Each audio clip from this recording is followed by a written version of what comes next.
महाकुंभाच्या कोट्यवधी पावलांनी 2025 ची सुरुवात झालेला हा अध्याय जगातील विराट शिवलिंगाजवळ येऊन संपला.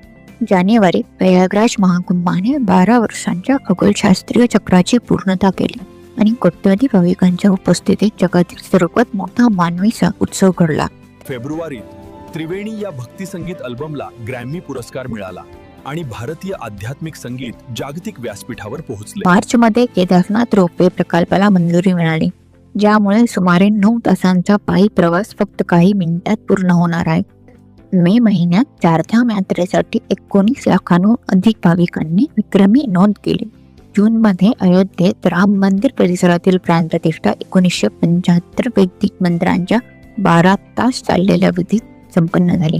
ऑक्टोबरमध्ये दीपोत्सवात 26 लाख दिव्यांनी अयोध्या उजळली आणि गिनीज वर्ल्ड रेकॉर्डमध्ये नवा विक्रम नोंदवला गेला.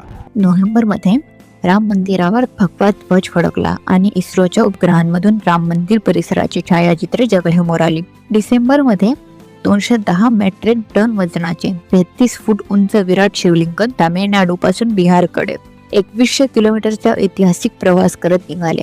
म्हणूनच 2025 हे फक्त वर्ष नव्हते, तो इतिहास होता.